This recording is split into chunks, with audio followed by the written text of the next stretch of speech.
The morning sky burned crimson over the ruins of Denver, painted by the alien ships that hung like metallic scabs across the horizon. Maya Chin pressed her back against the crumbling concrete wall of what had once been a shopping mall, her breath forming small clouds in the frigid air. 3 months since the Kithra had arrived, and Earth's climate was already changing, their atmospheric processors working around the clock to terraform the planet to their needs. "Movement, 2 o'clock," whispered Jake Morrison, the former Marine whose steady hands had kept their small resistance cell alive through countless raids. His weathered face was streaked with dirt and determination, gray eyes scanning the devastated street through the scope of his salvaged rifle. Maya adjusted her position, feeling the weight of the plasma charges in her backpack. Each one represented weeks of dangerous scavenging, careful reverse engineering of alien technology, and the desperate hope that humanity could still fight back. The Kithra had underestimated one thing about humans: their capacity for adaptation and stubborn refusal to surrender. "Patrol drones," she confirmed, watching the spider-like machines skitter across the debris-strewn asphalt. Their sensors swept back and forth, searching for signs of human activity. The Kithra had learned quickly that eradicating humanity required more than just orbital bombardment. It required hunting down every last survivor. Behind them, the rest of their team remained hidden in the mall's abandoned electronics store. Dr. Sarah Kim, the former MIT physicist whose brilliant mind had unlocked the secrets of Kithra technology. Marcus Rodriguez, barely 18 but already a master at infiltrating alien systems. And old Thomas Eriksson, the Norwegian engineer whose steady hands could build a bomb out of scrap metal and pure determination. "They're moving past us," Jake murmured. "Looks like they're heading for the industrial district." Maya nodded, checking her watch. They had maybe 30 minutes before the next patrol cycle. 30 minutes to reach the rendezvous point where Commander Harrison would be waiting with the intelligence that could change everything: the location of the primary Kithra command center. "Let's move," she said, rising from her crouch. "Stay low, stay quiet. We've got one shot at this." They emerged from the mall like ghosts, darting between the skeletal remains of cars and buildings. The city that had once housed 2 million people now lay in ruins, its streets empty except for the occasional scream of wind through broken windows. The Kithra had been thorough: orbital strikes first, then ground forces to eliminate any organized resistance, finally the slow process of atmospheric conversion. But they had made one crucial mistake. They had assumed that humans, like so many other species they had conquered, would break under the weight of absolute defeat. They hadn't counted on the stubborn spark of defiance that burned in the hearts of survivors like Maya and her team. The rendezvous point was an abandoned subway station 3 blocks away. Maya led the team through side streets and alleyways, avoiding the main thoroughfares where Kithra patrols were most likely to appear. The alien occupation forces had established a predictable pattern, something that military minds like Harrison had been quick to exploit. Commander Rachel Harrison was waiting for them in the depths of the subway platform, her weathered face illuminated by the green glow of a salvaged tablet.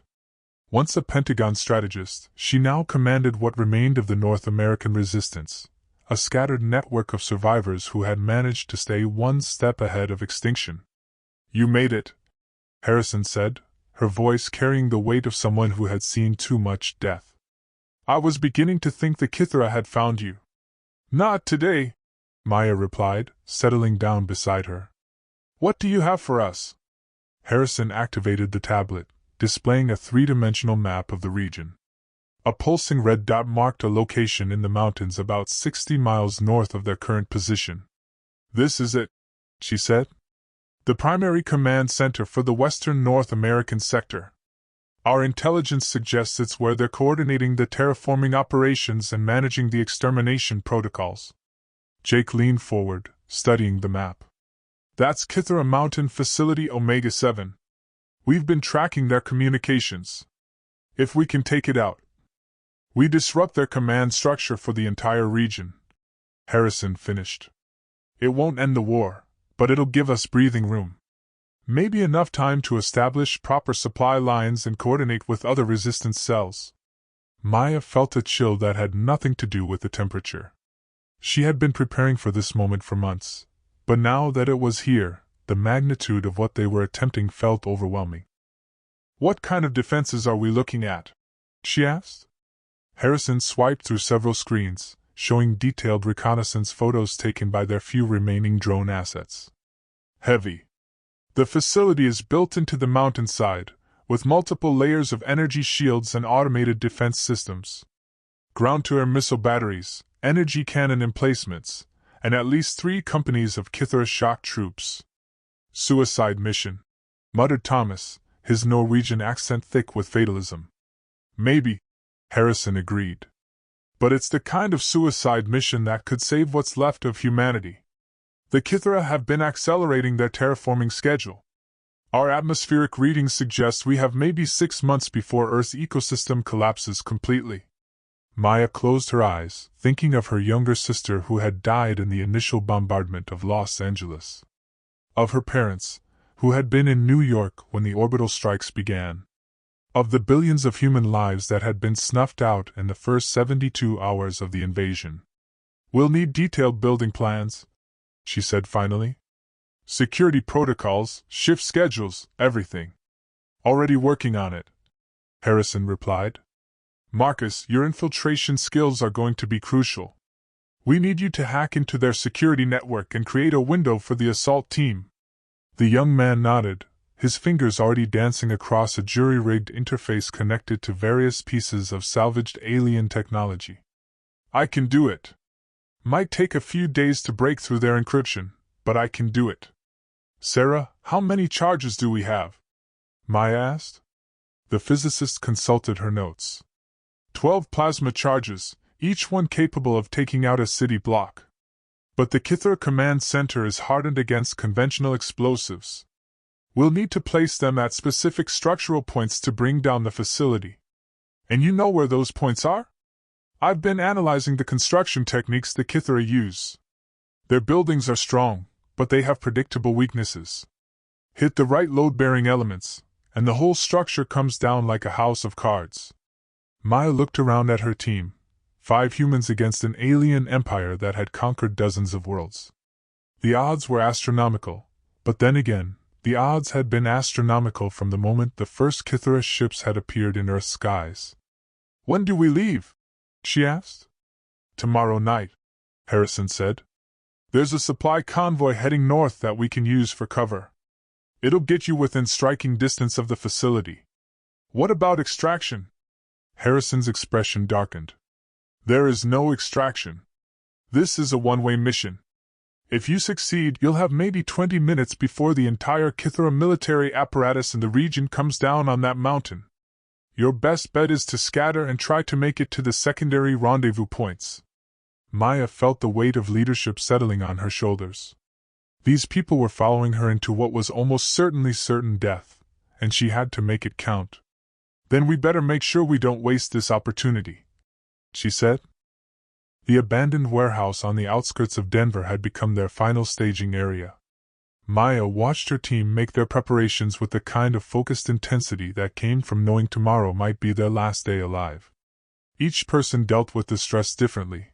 Jake cleaned his weapons with obsessive precision, Sarah ran calculations on her tablet, Marcus tested and retested his hacking equipment, and Thomas hummed old Norwegian folk songs while assembling their explosives.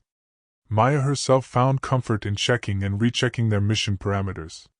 The assault plan was elegant in its simplicity.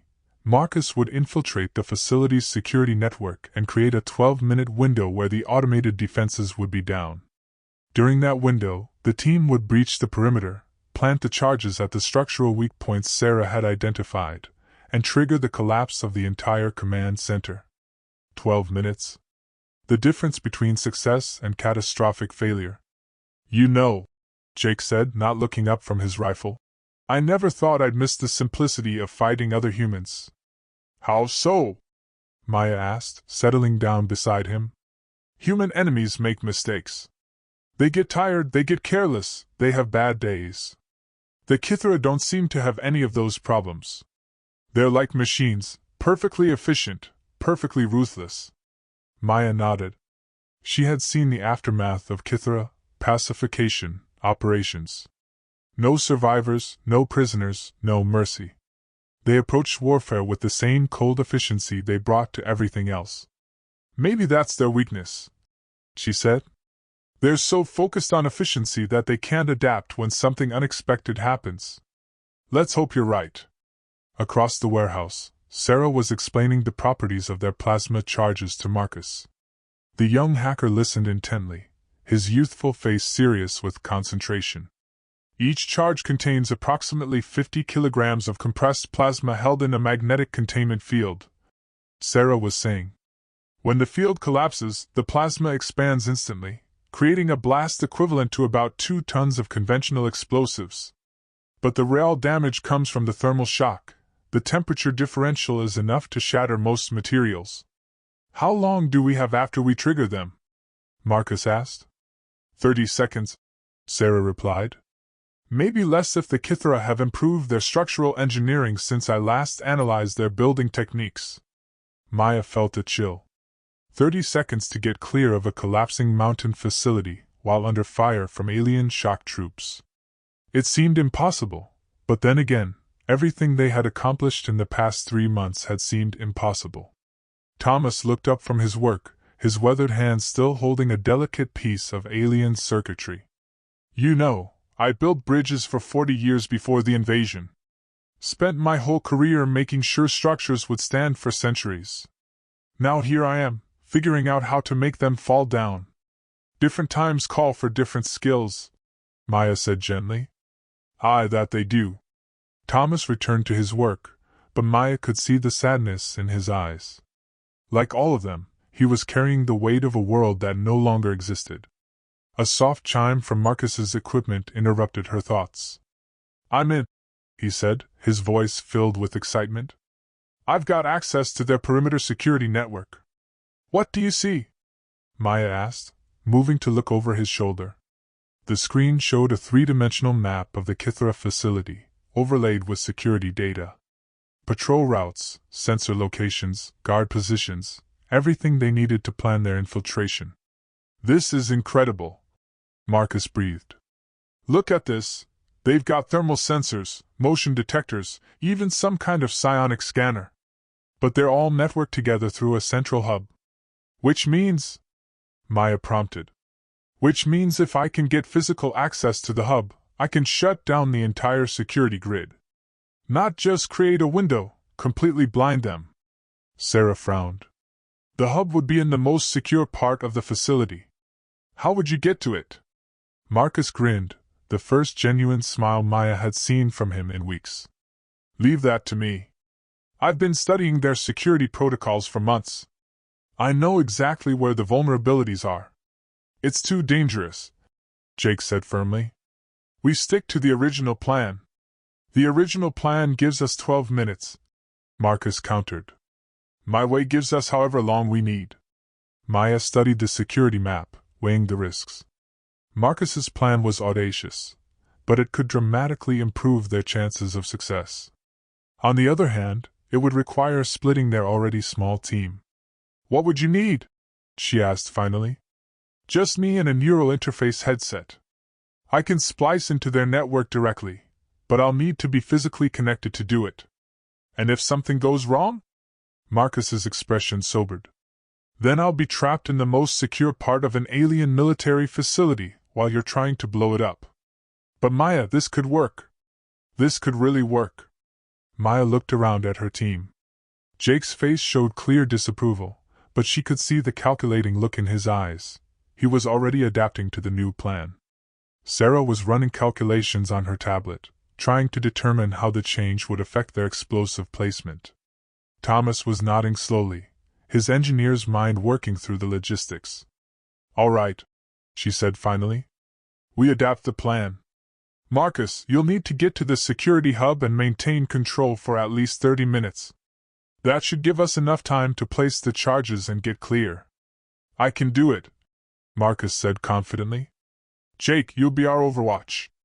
Find a position with good sight lines and keep the patrols off our backs while we work. Roger that. Sarah, you and Thomas will handle the charges. I'll provide security and coordinate the operation. What about extraction? Thomas asked.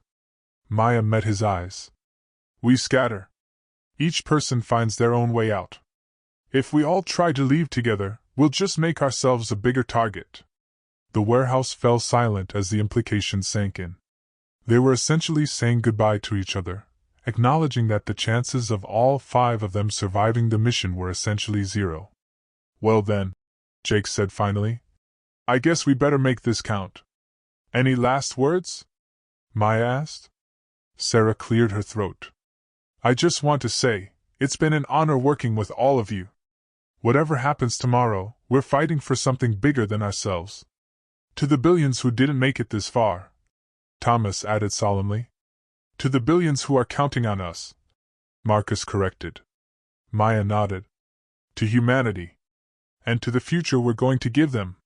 They spent the rest of the night in preparation, each person focused on their role in the mission to come. Maya found herself checking and rechecking her equipment, running through the infiltration route in her mind, trying to anticipate every possible complication. As dawn approached, she climbed to the warehouse's 2nd floor and looked out over the ruins of Denver. Somewhere out there, in the mountains to the north, the Kithra Command Center was preparing for another day of orchestrating humanity's extinction. But if everything went according to plan, this would be the last dawn they would see. The sky was beginning to lighten when Jake joined her at the window. Nervous? He asked. Terrified, Maya admitted. But also excited. We're finally going to hit them where it hurts. You know, I've been thinking about what you said yesterday. About the Kithra being too efficient to adapt. I think you might be onto something. What do you mean? Jake pointed toward the distant mountains. They've been here 3 months, and they've established the same kind of garrison pattern they probably use on every world they conquer. Same patrol schedules, same security protocols, same everything. It's like they have a manual for planetary occupation and they follow it to the letter. Which means they won't be expecting us to do something completely insane, Maya said. Exactly. They'll be prepared for conventional resistance, guerrilla attacks, sabotage, that kind of thing. But a direct assault on their primary command center? That's not in their playbook. Maya felt a surge of hope. Maybe they actually had a chance. Maybe humanity's stubborn refusal to accept defeat would be enough to catch the Kithra off guard. Time to go, she said. Ready to make history? Ready to save the world, Jake replied. The stolen Kithra transport hovercraft hummed quietly through the pre-dawn darkness, its alien systems piloted by Marcus with surprising skill. Maya crouched in the cargo bay with the rest of the team, watching the landscape roll by through the vehicle's transparent aluminum viewport. The mountains loomed ahead, their peaks crowned with the distinctive geometric structures of Kithra architecture. 2 minutes to drop zone, Marcus called from the pilot's seat. Security grid is still active, but I'm reading normal patrol patterns. Maya checked her equipment one final time. The plasma charges were secure in her pack, along with the neural interface headset that would allow Marcus to splice into the facility's network. Her sidearm was loaded with armor-piercing rounds, not particularly effective against Kithra personal shields, but better than nothing. Remember, she said, addressing the team, we go in quiet. No unnecessary risks, no heroics. We plant the charges, Marcus shuts down their security, and we get out. And if something goes wrong? Thomas asked. Then we improvise, Maya replied. That's what humans do best. The transport began to slow, settling toward a landing zone Marcus had identified in the reconnaissance data, a maintenance platform on the facility's lower levels, far from the main security checkpoints. The Kithra had built their command center like a fortress, but even fortresses had service entrances. Touching down, Marcus announced. Looks clear. Maya was the first out of the transport, her boots hitting the metal grating of the platform with barely a sound. The facility stretched above them, a massive complex of interconnected towers and defensive installations carved directly into the mountainside.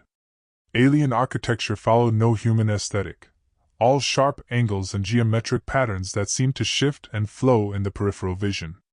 This way, she whispered, leading the team toward a service hatch that Sarah had identified in the building plans. The physicist had spent days analyzing the Kithra construction techniques, looking for weaknesses that could be exploited. The hatch opened with a soft hiss, revealing a maintenance corridor that ran deep into the facility's interior. Emergency lighting cast everything in a harsh blue glow, and the air hummed with the sound of alien machinery. "Atmospheric composition is breathable," Sarah reported, checking her scanner. "Slightly higher nitrogen content than standard, but nothing dangerous." They moved through the corridor in single file, following the route Marcus had mapped out from the security data. The facility was enormous, hundreds of levels carved into the mountain, housing everything from command centers to barracks to the massive terraforming equipment that was slowly poisoning Earth's atmosphere. "Motion sensors ahead," Marcus warned, consulting his handheld scanner. "I can loop the feeds, but we need to move quickly." Maya nodded, and they sprinted through the sensor zone, their movements coordinated by months of practice. The Kithra security systems were sophisticated, but they were designed to detect large-scale intrusions, not small teams of infiltrators. "Clear," Marcus announced. "Next checkpoint is the main security hub. That's where I'll need to make my connection." They reached a junction where the maintenance corridor intersected with a main thoroughfare. Through the transparent walls, Maya could see Kithra personnel moving about their duties, tall, imposing figures in form-fitting environmental suits. The aliens moved with the same mechanical precision they brought to everything else, their actions coordinated by some kind of shared consciousness. "Patrol coming through," Jake warned, raising his rifle. "3 contacts, combat gear." Maya pressed herself against the wall, feeling her heart hammering in her chest. Discovery now would mean failure for the entire mission. The Kithra patrol passed by without noticing the maintenance hatch, their attention focused on some other task. "Security hub is just ahead," Marcus whispered. "I'll need maybe 10 minutes to establish the connection and shut down their systems." "We'll keep watch," Maya replied. "Signal when you're ready for us to move to the charge placement points." The security hub was a small chamber filled with alien technology, crystalline matrices that pulsed with internal light, connected by fiber-optic cables that seemed to be alive. Marcus approached the central console with the reverence of a man about to perform brain surgery. "This is it," he breathed. "The nervous system of the entire facility." He connected his neural interface to one of the access ports, and immediately his eyes rolled back, his consciousness merging with the alien network. Maya watched anxiously as data streamed across the screens around them, incomprehensible symbols and patterns that represented the digital nervous system of their enemy. "I'm in," Marcus said, his voice distant and strange. "I can see everything, patrol routes, defense systems, even their communication networks." "Maya, this is incredible. They're not just coordinating the terraforming from here. They're managing the extermination of human populations across the entire continent." "Can you shut it down?" Maya asked. "Working on it. Their security is adaptive, but I think I can. Yes, there we go. Perimeter defenses are down. You have a clear path to the structural weak points." Maya activated her communicator. "Jake, you're clear to move to Overwatch position. Sarah, Thomas, let's go plant some explosives." They moved through the facility like ghosts, following the routes Marcus had mapped out. The Kithra command center was a maze of corridors and chambers, each one serving a specific function in their war machine. Maya passed rooms filled with holographic displays showing Earth's major population centers, each one marked with progress indicators for the extermination campaigns. "Here," Sarah said, stopping at a junction where 3 major support beams converged. "This is one of the primary load-bearing points. If we can take out the structural supports here, here, and here," she indicated points on her scanner, "the entire upper section of the facility will collapse." Maya and Thomas worked quickly to place the charges, using the magnetic clamps Sarah had designed to attach them to the alien metal. The plasma explosives were small but incredibly powerful, each one capable of vaporizing several cubic meters of material. "Charge 1 placed," Maya reported. "Charge 2 placed." Thomas confirmed from his position 50 meters away. They moved to the next location, a massive chamber that housed the facility's primary power core. The alien reactor was a thing of beauty, a sphere of contained energy that pulsed with the light of a captive star. It was also the perfect place to do maximum damage. "If we can overload the power core while the charges detonate," Sarah explained, "the chain reaction will destroy everything within a 5-kilometer radius." "Including us," Maya pointed out. "Including us," Sarah agreed. "But it will also take out their entire command structure, all their terraforming equipment, and probably their regional communication relay." Maya planted the third charge on the reactor's containment housing, feeling the heat radiating from the alien technology. The power core was beautiful in its own way, a testament to the Kithera's advanced understanding of physics and engineering. It seemed almost a shame to destroy it. "Charge 3 placed," she reported. "Marcus, how are we doing on time?" Jake's voice crackled through the communicator. "So far so good," Marcus replied. "But I'm starting to see some anomalous readings in their security network. I think they're beginning to detect my intrusion." "How long do we have?" Maya asked. "Maybe 10 minutes before they trace the hack back to my location. You need to finish placing the charges and get clear." Maya and her team raced through the facility, planting the remaining explosives at the structural points Sarah had identified. Each charge was placed with mathematical precision, designed to create a cascade failure that would bring down the entire complex. "Final charge placed," Thomas reported from his position in the facility's lower levels. "All charges are armed and ready for detonation." "Maya," Marcus's voice was urgent now, "you need to get out. Now. They've detected my intrusion and they're sending security teams to my location." "What about you?" "I can hold them off for a few minutes, but you need to trigger the charges and get clear. If they shut down my connection before the explosives detonate, this whole mission will be for nothing." Maya felt her heart sink. Marcus was sacrificing himself to ensure the mission's success, just as they had all known someone would have to. The mathematics of their desperate gambit had always been cruel. "Marcus," she began. "Do it, Maya. Blow this place to hell." She reached for the detonator, her hand trembling. Around her, the alien facility hummed with malevolent life, orchestrating the death of her species. In a matter of seconds, she would reduce it all to rubble. "All teams, this is Maya. Charges detonating in 30 seconds. Get clear and scatter. It's been an honor serving with you all." She pressed the detonator. The first explosion came from the lower levels, a deep rumble that shook the entire facility. Maya felt the floor vibrate beneath her feet as Thomas's charges detonated in sequence, each one precisely timed to maximize the structural damage. The Kithera had built their command center to withstand orbital bombardment, but they hadn't counted on humans who understood the mathematics of controlled demolition. "Move, move, move!" Jake's voice crackled through the communicator as emergency klaxons began wailing throughout the facility. "Kithera security teams are mobilizing. We've got multiple contacts converging on all levels." Maya ran through the corridors as the facility began to tear itself apart around her. The second wave of explosions came from the middle levels, and she could hear the groaning of metal as the massive structure began to collapse. Sarah's calculations had been perfect. The charges were creating a progressive failure that would bring down the entire complex. "Sarah, Thomas, report," Maya called into her communicator. "I'm clear of the lower levels," Thomas's voice replied, breathless with exertion. "Making my way to exit point 3. Sarah, do you copy?" Static. Maya felt a chill of fear. Sarah had been placing charges in the most dangerous section of the facility, near the terraforming equipment that processed the toxic atmosphere the Kithera were creating. "Jake, have you got eyes on Sarah?"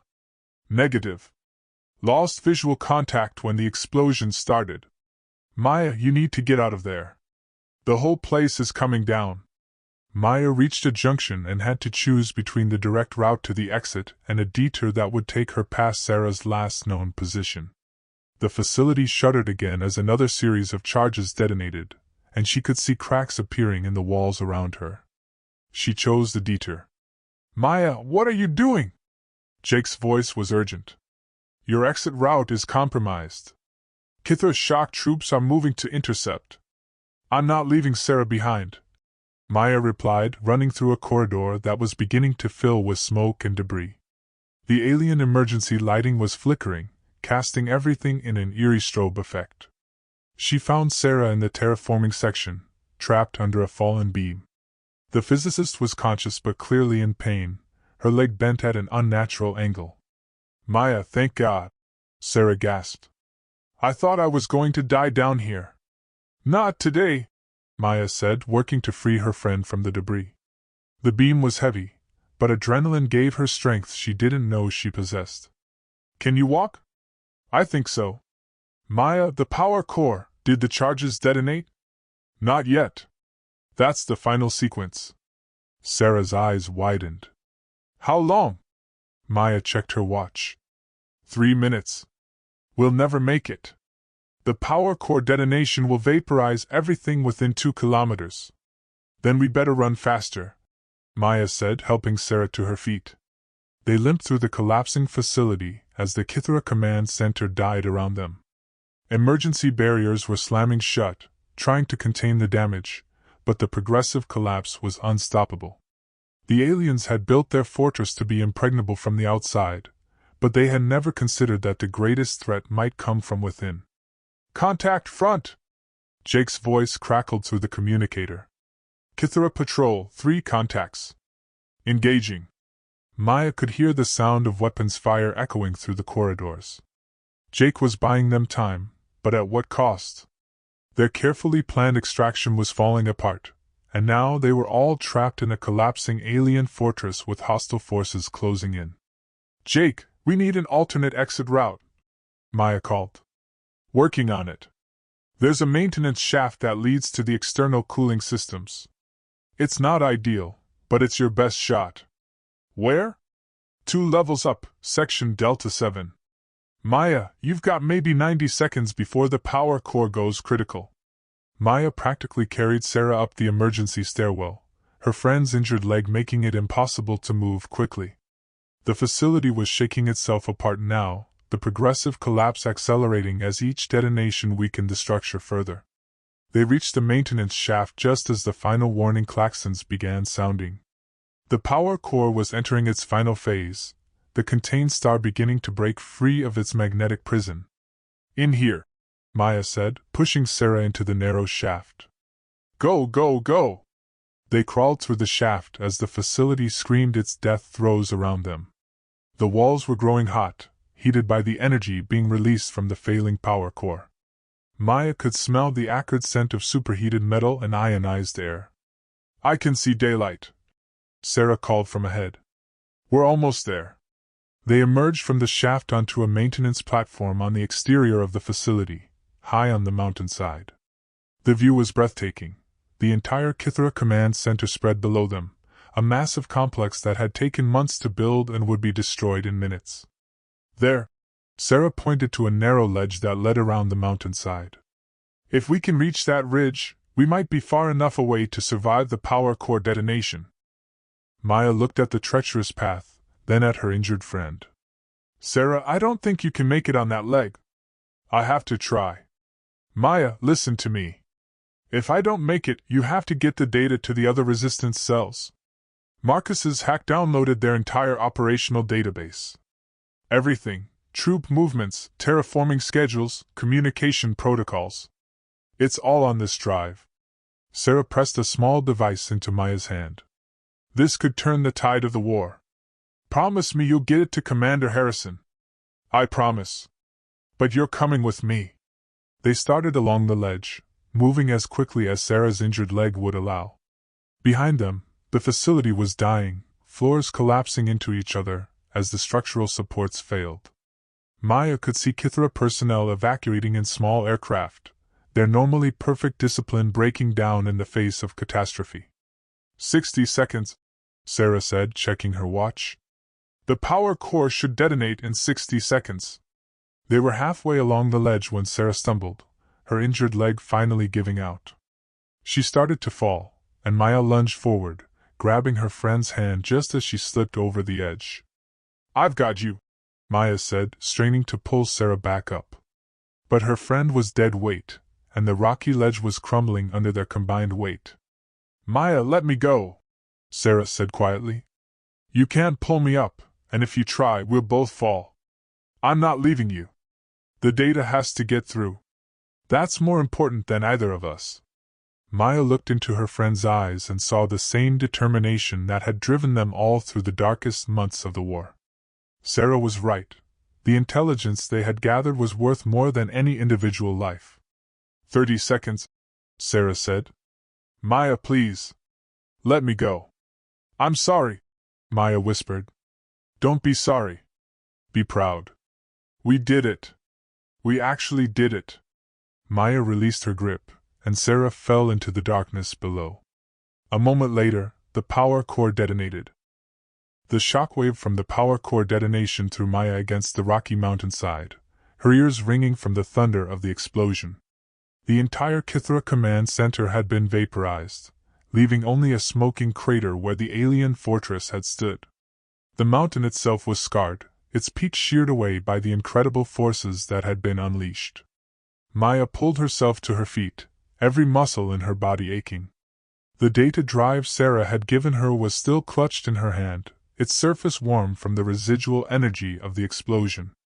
Around her, the mountainside was littered with debris, fragments of alien technology that had been thrown clear by the blast. "Jake? Thomas? Marcus?" She called into her communicator, though she knew the chances of getting a response were slim. The electromagnetic pulse from the power core detonation had probably fried all their electronics. She began the long climb down the mountainside, following goat trails and rocky ledges that the Kithra had never bothered to fortify. The aliens had always focused their defenses on the obvious approaches, never considering that humans might be desperate enough to attempt something so audacious. It took her 6 hours to reach the bottom of the mountain, and another 12 to make her way to the nearest resistance safe house. By the time she arrived, word of the command center's destruction had already spread through the underground networks that connected the scattered human survivors. Commander Harrison was waiting for her in the abandoned farmhouse that served as the regional coordination center, her weathered face showing a mixture of relief and grief. "Maya," she said, rising from her chair. "Thank God you made it. The others?" "Sarah and Marcus didn't make it out," Maya replied, her voice hoarse with exhaustion. "Thomas and Jake? I don't know. We got separated during the extraction." Harrison nodded grimly. "We've detected their emergency beacons. Thomas made it to Safe House Delta 7. Jake is wounded but alive. He's being treated at the medical station in Colorado Springs." Maya felt a surge of relief. At least some of them had survived. "The mission was a success," she continued, holding up the data drive. "We destroyed their command center and Marcus managed to download their entire operational database before the security teams got to him." Harrison's eyes widened. "Everything?" "Everything. Troop movements, terraforming schedules, communication protocols. Sarah said it could turn the tide of the war." "It could," Harrison agreed, taking the drive with reverent care. "Maya, you've given us the first real hope we've had since the invasion began." Over the next few days, as the Resistance's best analysts worked to decode the alien intelligence, the full scope of their victory became clear. The destruction of the command center had disrupted Kithra operations across the entire western region. Terraforming schedules were behind by months, and their communication networks were in chaos. But more importantly, the data Marcus had stolen revealed the true scope of the Kithra's plan for Earth. They weren't just terraforming the planet, they were preparing it for colonization by their own species. Earth's human population was being systematically eliminated to make room for millions of Kithra civilians who would arrive once the atmospheric conversion was complete. The intelligence also revealed something else. The Kithra were not invincible.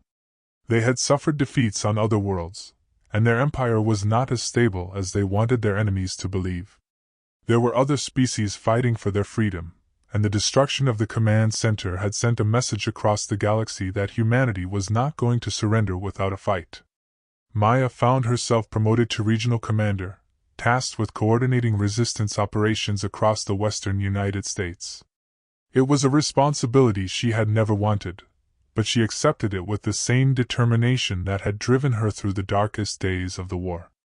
The work was grueling, organizing supply lines, training new recruits, planning raids against Kithra installations. But slowly, gradually, the resistance began to grow. Word of the command center's destruction had spread to other resistance cells around the world, inspiring similar operations against alien facilities. 3 months after the mission, Maya stood in the ruins of Denver, looking up at the sky where the Kithra ships still hung like mechanical scars against the heavens. But their formation had changed, become more defensive. The aliens were no longer acting like conquerors. They were acting like an occupying force under siege. Jake joined her at the observation post, his arms still in a sling from the wounds he had suffered during the extraction. His weathered face was marked by new scars, but his eyes still held the fire that had carried him through the darkest moments of the war. "Penny for your thoughts," he said. "Just thinking about Sarah and Marcus," Maya replied. "About what they sacrificed to give us this chance. They'd be proud of what we've accomplished. The resistance is stronger than it's ever been. But we've still got a long way to go. The Kithra are adapting, learning from their mistakes. The next phase of the war is going to be even harder." Jake nodded. "But we've proven something important. We've shown that they can be beaten. That's worth everything we've been through." Maya looked out over the ruined city, thinking about the future they were fighting for. It would be a long time before Earth was truly free, but for the first time since the invasion began, she believed it was possible. "Sarah was right," she said finally. "We did it. We actually did it." In the distance, a new resistance patrol was returning from a successful raid against the Kithra supply depot. Young faces, determined and hopeful, carrying weapons they had built from salvaged alien technology. The next generation of freedom fighters, inspired by the sacrifice of those who had come before. The war was far from over, but humanity had found its fighting spirit again. And in the ruins of the Kithra Command Center, buried beneath tons of twisted metal and vaporized stone, lay the proof that even the most advanced alien empire could be brought down by the stubborn courage of humans who refused to surrender. Maya touched the small memorial pin she wore for Sarah and Marcus, then turned to begin the long walk back to the safe house. There was work to be done, and a world to save. The fight would continue, but now they had hope. And sometimes, hope was all you needed to change the course of history.